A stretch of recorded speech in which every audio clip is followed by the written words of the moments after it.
Our interview this morning is with Wayne Keeton. Wayne was born in San Diego, California in March of 1947.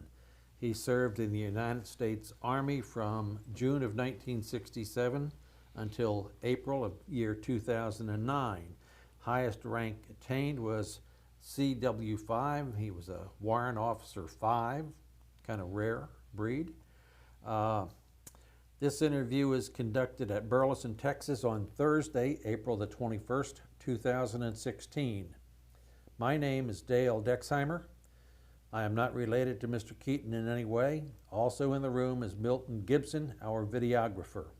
This interview is conducted for the Veterans History Project at the Library of Congress and also Operation Remember, City of Burleson, Texas. And with that little intro, Wayne, you can tell us your story of when you were in Uncle Sam's military, sir. Okay, well, thanks, Dale. I appreciate it. I guess the best place to start is kind of my background. I grew up in a military family. My father was a career naval officer. He's a flight surgeon. And I was born in San Diego, California when we were stationed there at North Island Naval Air Station. And actually, as it turned out, I went back there as a duty station with my dad and ended up finishing out high school and going to college there. I didn't do so well in college, and in those days, if you didn't do well in college, you lost your military deferment, and I did that and was ultimately drafted into the Army in 1967. I went to basic training in Fort Bliss, Texas, and during the in-processing phase, during the aptitude testing phase, I was identified as a soldier who might be capable of going to OCS and becoming an officer. And as it turned out, I went that route and became a second lieutenant, went to engineer OCS at Fort Belvoir, Virginia, and was commissioned in July of 1968. And not too long after that, I was commissioned in the U.S. Army Corps of Engineers. I was a combat engineer by MOS and ended up going to Vietnam from July of 69 to July of 70.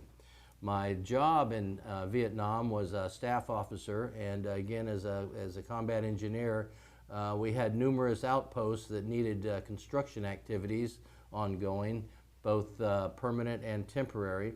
And so I was the project officer for 3 and 4 Corps, which was mostly southern Vietnam, to supervise construction projects.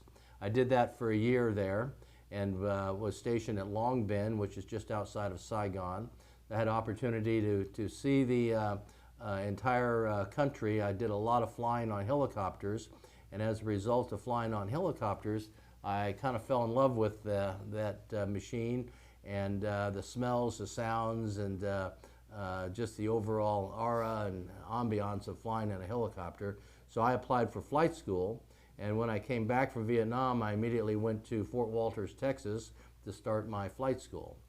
I graduated from flight school in 1971 in May and stayed in the Army for about 2 more years, and the Vietnam War was at that point winding down, and the Army was offering early outs to anybody who wanted it. So I chose an early out. I ended up doing just about 5 years worth of active duty.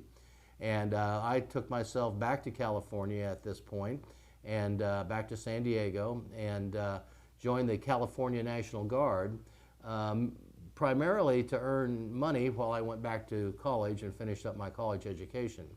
I might say much more motivated at this point than I was the first time I went there. So I did that and ended up finding out that I was in an aviation unit up in Long Beach, and almost to a person, every other pilot in the unit was exactly like me, an ex-Vietnam guy that's come back and joined the National Guard to make some money to go back to college.